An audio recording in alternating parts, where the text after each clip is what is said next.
Thank you, Madam Chair. And thank you to our witnesses today for being here, maybe longer than you even planned. Mr. Perry mentioned some of the important reasons that AI use in the federal government is responsible for the lives and livelihoods of so many more individuals than, one of us asking ChatGPT a question, for our own purposes. And we've seen some examples of potential federal government uses of AI that have gone wrong. Mr. Schneier, Elon Musk and Doge have tried to throw AI at problems throughout the government with no regard to Americans' privacy, safety, and security, no regard to the 27,000 federal employees who I represent, and to, don't seem to be able to parse the difference between gender research and specifying that female flies must be used in NIH research studies. Can you discuss why the need for some of those higher standards in, a higher standard of AI use framework in situations like that, and what some of the pitfalls are of not providing a higher standard for AI use in government than the private industry? I'm not sure it's government versus private industry. I mean, we might expect the same standards in something like banking, right, or in university admissions, right? There are going to be these instances where the decisions made are important enough that we have rules and laws prescribing how they can be made.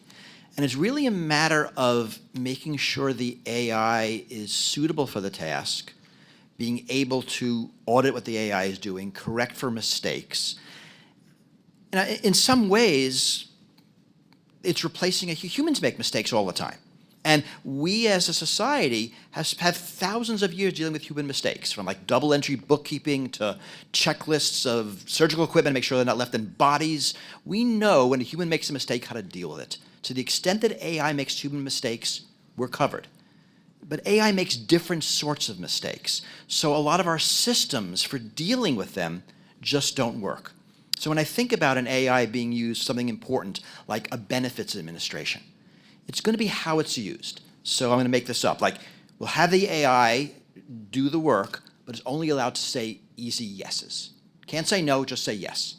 Everything it does is reviewed, and all the no's, anything that's hard, humans review. We can watch the AI get better or worse. We might give it more responsibility, but again, with a lot of audit. It's really a matter of replacing versus augmenting. One of the early questions was about AI in procurement. So I can think of two things where an AI is a negotiating assistant, assisting a human in negotiating. Walmart does this right now. Like, they use AIs because they have to buy a gazillion things to help with that. But the humans are in charge. And also possibly using AI for auditing. There's a really interesting work done on using AI to figure out which slaughterhouses human ag inspectors should visit. Right? There are a lot out there. We can pick at random, or we can have some algorithm. Again, the AI is not making the decision, the human is. So it really is thinking very carefully about how the AI and human work together, where we can get the benefits of the AI without losing control. I mean, Mr. Perry talked about that. It's really important. But still getting the benefits of the speed or the scale that AI provides. Thank you.